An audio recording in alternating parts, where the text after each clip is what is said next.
I don't know, kayak ada patternnya tapi aku nggak tahu apa gitu. Bapaknya punya kekuatan kah?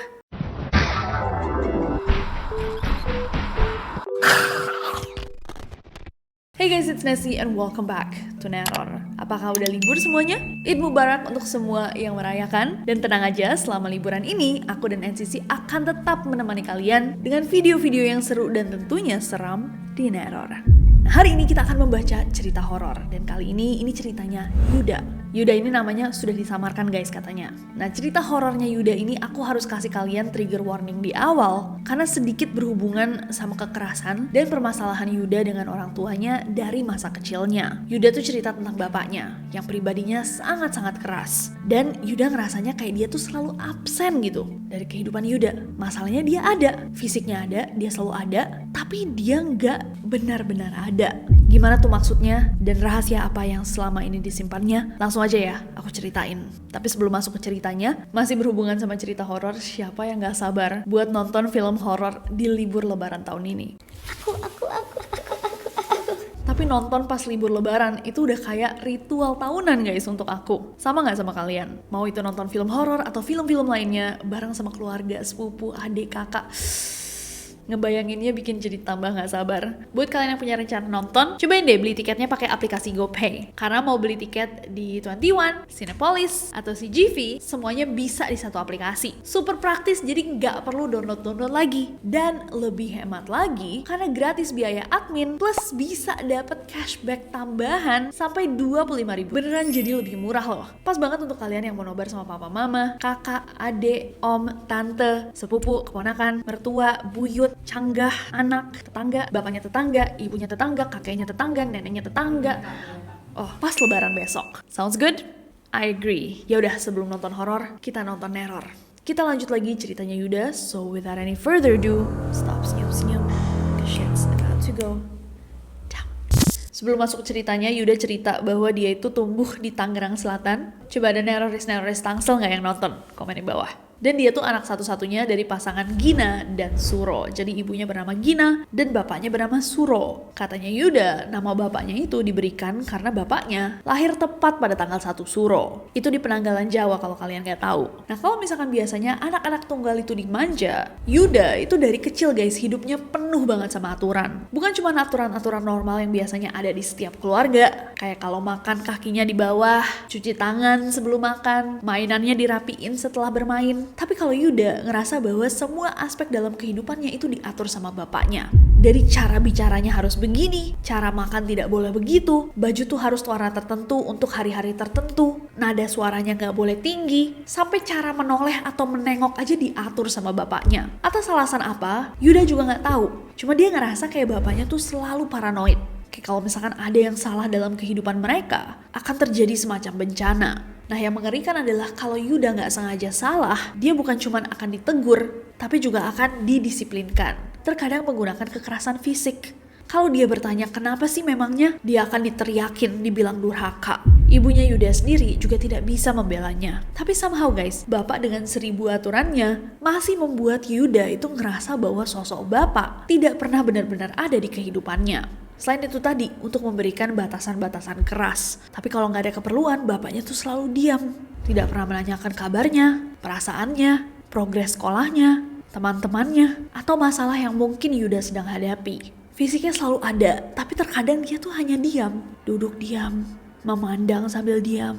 Jadi kontak antara Yuda dan bapaknya ini guys, biasanya hanya dalam format marah-marah. Ada satu kejadian yang terjadi pas Yuda tuh kelas 5 SD. Yuda pulang sekolah itu babak belur karena dia abis dipalak preman. Pas dia masuk ke rumah, bapaknya cuma ngeliat dia, terus berkata pelan dengan nada sinis. Anak laki-laki kok gak bisa membela diri, memalukan.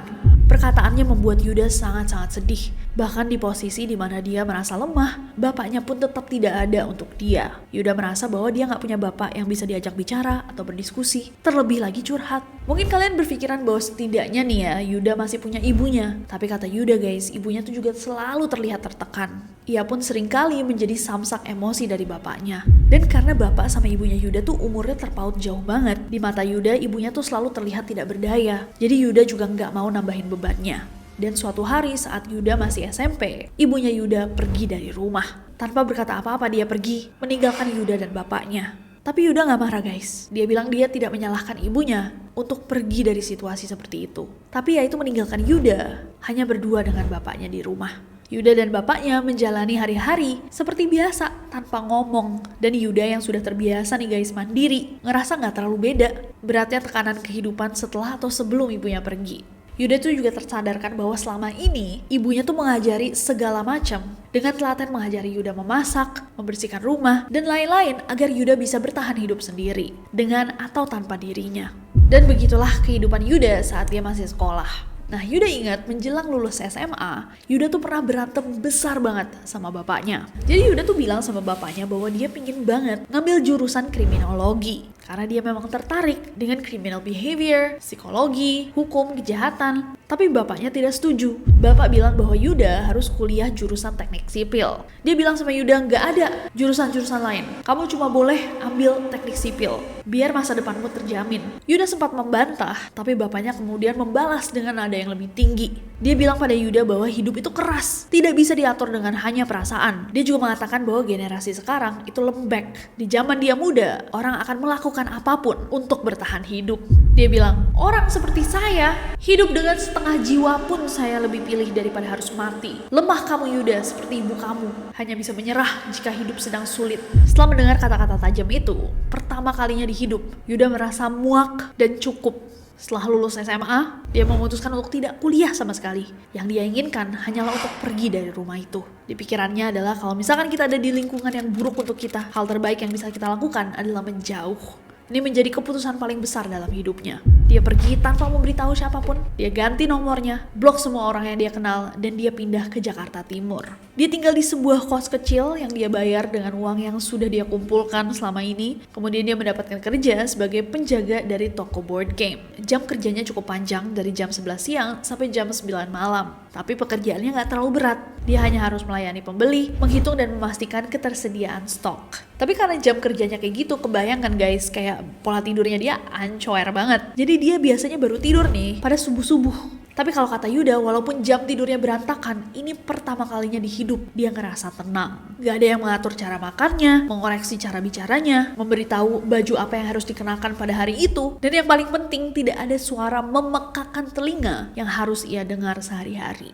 Tidak satupun pesan atau kabar yang dia dengar, dan dia tidak merasa terbebani sama sekali. Bertahun-tahun pun berlalu tanpa Yuda mengetahui apa yang terjadi di kampung halamannya. Nah, sampai di bulan November tahun 2018, Yuda waktu itu berusia 25 tahun.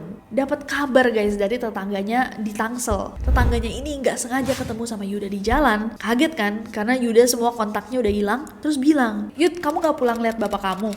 "Hah? Belum ada rencana sih," kata Yuda. "Bapak kamu sakit loh, kemarin dibawa sama orang kampung. Sekarang kondisinya parah, lumpuh, gak bisa bicara. Sekarang masih di rumah sakit." Yuda yang mendengarnya tertegun. Dia gak kaget, dia gak sedih. Yang ada di pikirannya cuma satu hal. Kalau aku gak balik ke sana, apa aku anak durhaka? Semalaman pikiran ini terus ada di kepalanya. Walaupun ini hal yang sangat berat, tapi bapaknya juga cuma punya dia. Saat bapak pulang dari rumah sakit, siapa yang akan mengurusnya kalau dia tidak bisa berjalan, bergerak, berdiri? Akhirnya dengan tabungannya yang sudah dia kumpulkan, Yuda memutuskan untuk resign dari pekerjaannya dan kembali ke rumah yang sudah dia tinggalkan selama 7 tahun. Jadi kembalilah Yuda ke Tangerang Selatan guys untuk mengurus bapaknya, dan dari situ hidupnya tuh berubah banget. Bapaknya itu kondisinya seperti yang dijelaskan sama si tetangga. Dia lumpuh, tidak bisa berjalan, bahkan tidak bisa berbicara. Jadi Yuda harus memandikan, memakaikan baju, menyuapi, dan mengajak bapaknya jalan dengan kursi roda. Nah, untuk mendapatkan uang sehari-harinya, Yuda itu mulai berdagang merchandise game dari rumah secara online, dan hari-harinya itu berjalan dengan ritme yang sama, setiap hari sama. Dari bapaknya bangun sampai bapaknya tidur, dia habiskan untuk mengurus bapaknya. Nah, memang si bapak ini sudah tidak bisa berbicara, tapi kasarnya juga belum hilang. Kadang bapaknya tuh menepis makanan yang disuapkan sama Yuda dengan kasar, kadang menolak minum obat. Yuda hanya bisa memaksakan diri untuk tetap sabar. Baru malam hari nih setelah bapaknya tidur, dia gunakan untuk balas pesan pembeli, ngemas pesanan, mengatur pengiriman, dan semua lelah yang dirasakan tubuhnya dia coba untuk kayak ya udahlah, nggak usah dipikirin dulu karena emang nggak ada pilihan lain. Bapaknya juga nggak punya siapa-siapa. Yuda nggak punya cukup uang untuk menyewa perawat. Kalau bapaknya ditinggal gitu aja juga nanti dia bisa dilaporin. Jadi mau nggak mau dia harus bertahan mengurus seseorang yang Yuda rasa itu tidak pernah mengurusnya. Bapaknya memang dulu membiayai kehidupannya, tapi dia tidak pernah ada untuk Yuda. Bahkan Yuda juga tidak tahu apa yang sebenarnya dikerjakan sama bapaknya. Rasa-rasanya dia selalu ada di rumah, melamun dan diam di sofa kesayangannya. Anyways, sampai sekitar sebulan nih setelah Yuda tuh mulai mengurus bapaknya lagi, jam 1:30 pagi, Yuda tuh sedang berbaring di kamarnya. Dia ngerasa capek banget, entah lelah mengurus bapaknya doang, atau juga lelah karena dia harus berpura-pura baik-baik saja. Jadi kayak lelah mental gitu. Dia matikan lampu kamarnya. Hanya tersisa ada sedikit cahaya nih guys dari luar yang masuk lewat celah pintu kamarnya. Nah di tengah rasa ngantuk dia setengah-setengah udah tidur gitu, dia ngeliat tiba-tiba di luar pintu itu ada orang yang jalan dengan sangat pelan. Dan karena Yuda tahu bahwa dia cuma serumah sama bapaknya, dia bangun dong. Jangan-jangan ada maling. Dia lihat dengan jelas ada sosok bapak-bapak guys di ruang tamunya. Jantungnya Yuda langsung berdegup kencang. Siapa itu? Saking takutnya dia ambil gunting yang ada di meja. Sebelum Yuda keluar, dia masih bisa melihat bahwa malingnya tuh masih ada di situ, di ruang tengah. Begitu dia banting, dia keluar, dia menemukan ruang tengah rumahnya kosong melompong. Gak ada siapapun.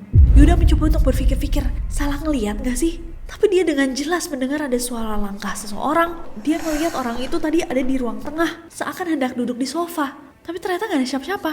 Tapi kemudian Yuda berpikir lagi, mungkin dia salah lihat. Mungkin matanya udah terlalu lelah, dia capek, dia ngantuk, ngurus bapaknya seharian, bapaknya pakai tantrum, lanjut bekerja sampai malam. Jelas ini bukan kondisi ideal untuk persepsi yang jernih. Dengan pikiran itu, Yuda kembali mematikan lampu-lampu, menutup pintu kamarnya dan memaksa dirinya untuk tidur. Kejadian itu cukup membekas di benaknya Yuda.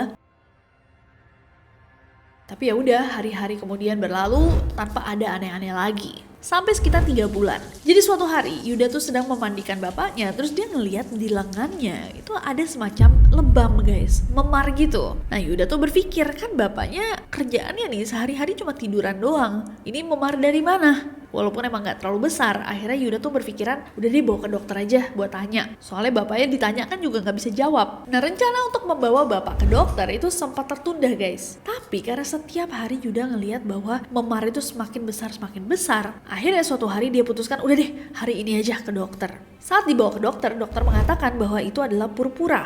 Kondisi di mana pembuluh darah itu bisa pecah di bawah kulit. Nah untuk orang yang usianya kayak bapaknya Yuda, 73 tahun, ini tuh cukup normal untuk terjadi. Akhirnya dokter cuma memberikan resep untuk kondisi bapaknya. Nah beberapa minggu setelah ke dokter, suatu hari jam 11 malam, jam 23.00, Yuda tuh baru aja pulang guys. Jadi bapaknya udah tidur, dia keluar, ketemu salah satu teman SMA-nya, terus dia pulang sekitar jam 11 malam itu. Nah pas dia sampai di depan rumah, dia tuh ngelihat ke arah jendela atas. Sambil mencoba untuk buka pagar, dia ngelihat dengan jelas ada seseorang yang berdiri di jendela. Ketika Yuda memperhatikan lebih seksama, itu adalah bapaknya. Wajah bapaknya. Bapaknya berdiam diri, tubuhnya tegak menghadap keluar rumah, wajahnya juga pucat terkena pantulan lampu, dan matanya tuh terbuka lebar, menatap lurus ke arah Yuda. Yuda ngerasa kayak sekujur tubuhnya tuh membeku. Dia ngerasa kayak ada trauma yang tiba-tiba terbangun, ngelihat wajah marah bapaknya. Tapi di satu sisi juga dia gak percaya ini bapaknya beneran sudah sembuh. Tanpa bisa berpikiran lama, dia buka gerbang, dia masukkan kunci ke pintu, dia buka, dia lari ke atas ke kamar bapaknya. Dia harus memastikan apakah benar bapaknya sudah sembuh, sudah bisa berdiri. Dengan jantung yang berdetak sangat cepat, dia buka kamar bapaknya dan dia mendapati bapaknya sedang terbaring di kasur dalam posisi miring. Yuda kembali melihat ke arah jendela dan berpikir, gak mungkin bapak dengan penyakit yang dia tahu bisa secepat itu jalan dari arah jendela balik ke kasurnya untuk pura-pura tidur. Dan semakin dia perhatikan, bapaknya tuh tertidur dengan sangat lelap sambil mendengkur. Yuda pada saat itu guys, kebayang gak? Dia tuh kayak bener-bener gak bisa percaya dengan matanya sendiri gitu. Dia tahu bahwa bapaknya lumpuh, dokter semua bilang bahwa bapaknya lumpuh, belum ada terapi yang bisa dilakukan untuk umurnya. Gak bisa gitu aja tiba-tiba sembuh. Tapi terus sosok yang di jendela tuh siapa? Dengan jelas wajahnya bapak. Malam itu Yuda sulit banget untuk tidur. Dia terus memainkan memori itu di kepalanya. Kayak apakah benar yang dia lihat? Dengan sangat jelas. Dan malam itu Yuda bermimpi buruk. Di mimpinya Yuda kembali kecil. Terus dia kembali melihat bapaknya duduk di sofa kesayangannya tanpa berbicara, dengan muka yang tegang, melamun, trauma masa kecilnya. Nah 3 hari setelah kejadian tadi, Yuda tuh masih berusaha guys untuk memikirkan apa yang telah terjadi kan 3 hari sebelumnya. Dan hari itu Yuda membersihkan kamar bapaknya, menata selimutnya di ranjang. Ketika dia tiba-tiba melihat bapaknya yang sedang berbaring di kasur, kepalanya tiba-tiba menghadap ke atas dengan tegang dan matanya menatap plafon dengan sangat intens. Mulutnya bergerak-gerak seakan mau mengatakan sesuatu tapi nggak ada suara yang keluar. Cuma suara kayak suara yang panik, campuran desahan dan gumaman. Yuda yang ikut panik ngelihat bapaknya kayak gitu langsung nanya dong, kenapa pak, ada apa? Dia ngeliat juga ke arah plafon gak ada apa-apa. Tapi bapaknya terus melotot dan bergumam. Kemudian bapaknya mulutnya komat kamit dan tiba-tiba aja dia kayak menarik nafas panjang. Dan perlahan-lahan dia kembali menutup matanya dan tidur dengan tenang, seolah semua hasrat untuk bicara itu menguap gitu aja. Yuda bingung pada saat itu. Sebelumnya dia adalah orang yang lebih percaya sains daripada mistis. Tapi beberapa bulan terakhir, semua yang dialaminya itu menyangkal semua logika yang dia bisa pikirkan. Semuanya kerasa gak masuk akal tapi bisa masuk akal di saat yang bersamaan. Gimana tuh maksudnya guys? Yuda ngerasa kayak ini bisa dijelaskan mungkin karena dia stres, karena dia trauma, karena dia capek, suntuk, lelah. Mungkin hal-hal aneh terjadi hanya di kepalanya. Tapi di sisi lain, Yuda juga ngerasa bahwa di rumah itu terasa kayak ada energi supranatural yang tidak bisa dijelaskan. Dan semakin dia pikir, perasaan gak nyaman, aneh, seakan selalu ada yang mengintai di bayangan. Itu udah dia rasakan sejak dia kecil di rumah itu. Dan sama sekali dia gak rasain aura yang sama saat dia 7 tahun cabut dari rumah itu. Tapi ya udah, Yuda memutuskan untuk fokus dengan hal-hal yang memang dia harus lakukan. Mengurus bapaknya yang masih sering tantrum, walau tidak bisa bersuara. Sampai dia kadang bertanya, kenapa sih bertahan hidup sesusah ini? Sampai pada 1 Juni tahun 2019, itu lagi bulan puasa. H-4 menjelang lebaran. Pagi-pagi Yuda mau ngecek kondisi bapaknya. Ternyata bapaknya sudah tidak responsif guys. Udah sama sekali gak ngerespon.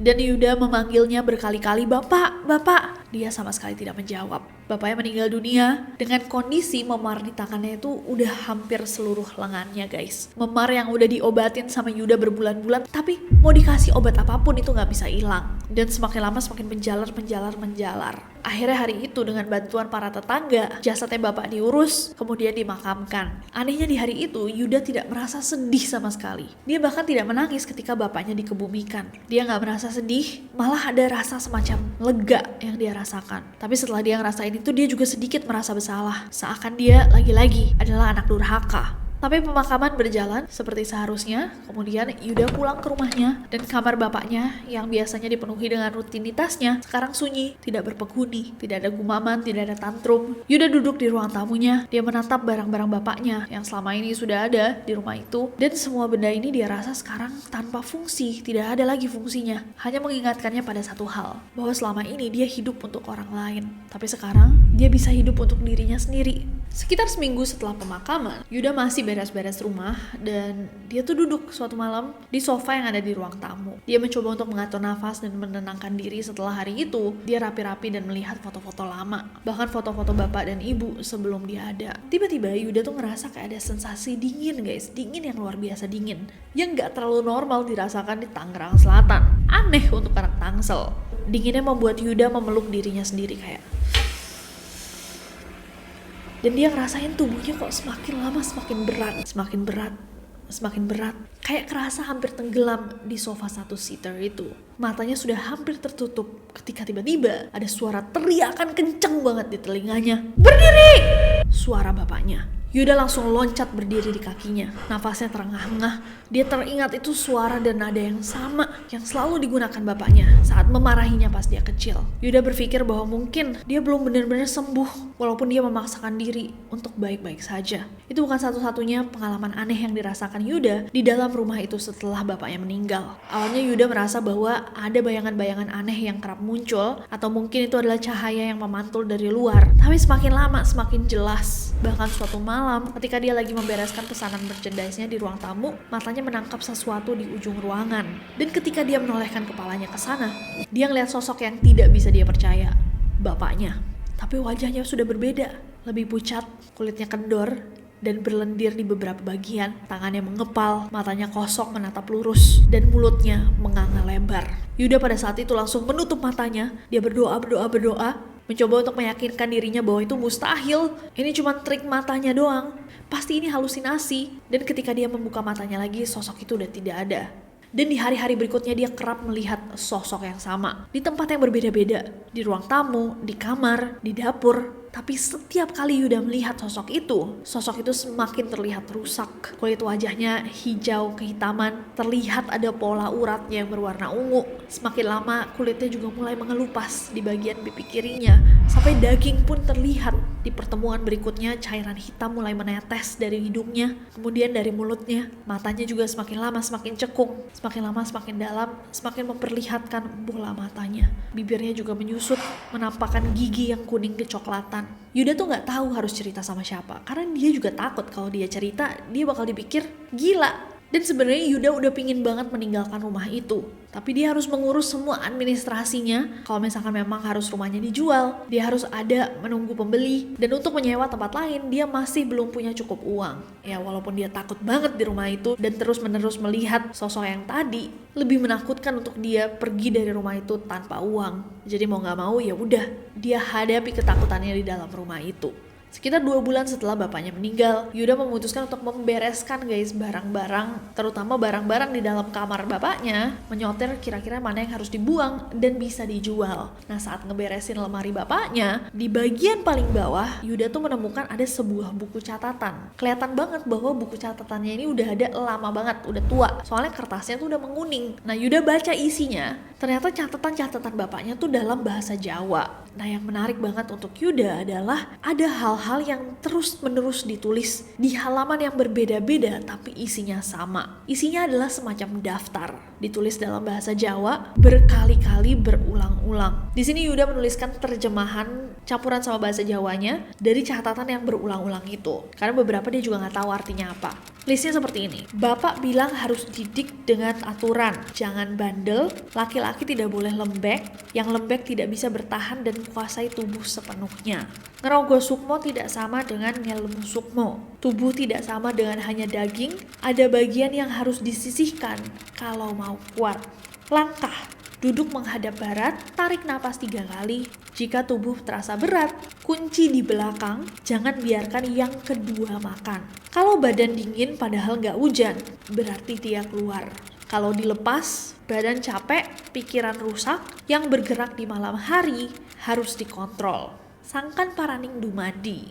Nah Yuda sendiri tuh juga nggak ngerti guys sepenuhnya apa arti dari kata-kata ini yang dituliskan berkali-kali di dalam buku bapak. Isinya kayak kalimat-kalimat acak yang sama sekali tidak menunjukkan arti apapun untuk Yuda. Nah Yuda bilang bahwa bapaknya semasa hidupnya memang sering banget menulis hal-hal aneh dan penuh larangan. Bisa jadi ini cuma catatan disiplinnya, bisa jadi doa, bisa jadi omongan orang tuanya. Yuda nggak tahu secara pasti. Tapi yang aneh adalah tulisan-tulisan ini adalah yang ditulis berkali-kali sama bapaknya. Di akhir ceritanya Yuda menulis, akhirnya aku keluar dari rumah itu di tahun 2021, pas pandemi. Sejak pindah, aku nggak pernah lagi lihat sosok aneh atau sosok bapak dimanapun. Sekarang aku kerja sebagai staff di sebuah toko game PlayStation, dan sejak tahun 2023 aku juga pergi ke psikiater. Tahun ini psikiaterku baru ngebolehin aku untuk lepas dari obat penenang. Jujur aja sampai sekarang aku masih gak ngerti apa yang sebenarnya terjadi waktu itu, waktu aku tinggal sama bapak. Aku bahkan gak yakin bahwa semua kejadian yang aku alami itu beneran kejadian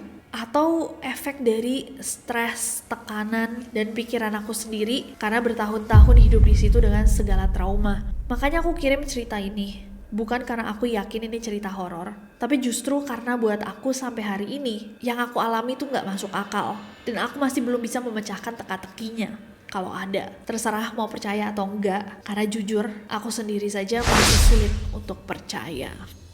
Dan itulah tadi ceritanya Yuda. Aku ngerasa kayak ini ceritanya panjang banget, tapi oh my god. Aku gak kebayang kalau misalkan bener itu yang dilihat, yang semakin lama sosoknya semakin hancur itu sosok bapaknya. Karena serem banget. What does that mean? Sebenarnya bisa banyak banget pertanyaan sih. Walaupun Yuda sudah mencari bantuan, dan untungnya kayaknya membantu Yuda ya guys. Hopefully semoga membantu Yuda. Cuma jujur pengalamannya Yuda cukup berurutan. Ngerti gak sih? Kayak terlalu berurutan untuk hanya sekedar dibayangkan gitu. Hanya sekedar refleksi dari traumanya. Mungkin benar, cuma kayak dari kecil bapaknya absen, selalu duduk di kursi itu. Yuda gak pernah tahu bapaknya kerja apa, tapi mereka punya uang. Terus ketika bapaknya sakit, Yuda ngeliat beberapa kali bapaknya gak dalam state sakit. I don't know. kayak ada patternnya, tapi aku nggak tahu apa gitu. Bapaknya punya kekuatan kah? Atau yang dilihat Yuda setelah bapaknya udah nggak ada, itu masih bapaknya? Si sosok yang semakin lama semakin... I don't know. Anyways, Neroris, aku gak sabar untuk bacain komentar kalian di bawah. Mungkin ada dari kalian yang lihat sesuatu yang aku gak lihat, pattern itu. Atau misalkan kalian punya penjelasan lainnya dari apa yang kalian tahu, boleh banget di komen di bawah. Itulah ceritanya Yuda, dan menurut aku sebenarnya takeaway paling besar adalah seberapa masa kecil seseorang tuh membangun dia seumur hidupnya gak sih? Kayak seseorang yang terdampak dari masa kecilnya tuh bisa punya trauma atau kebayang-bayang sampai dia tua. Ini bisa juga kayak generational trauma. Kalau kalian pernah baca tentang generational trauma tuh kayak trauma yang diturun-turunkan gitu.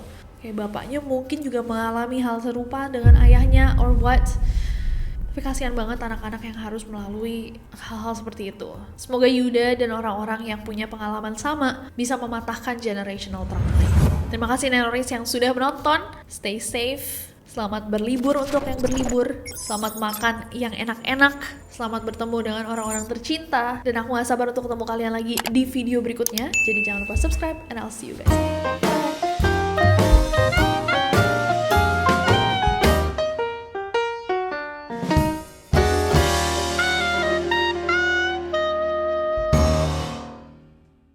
Coba ada anak-anak stangs.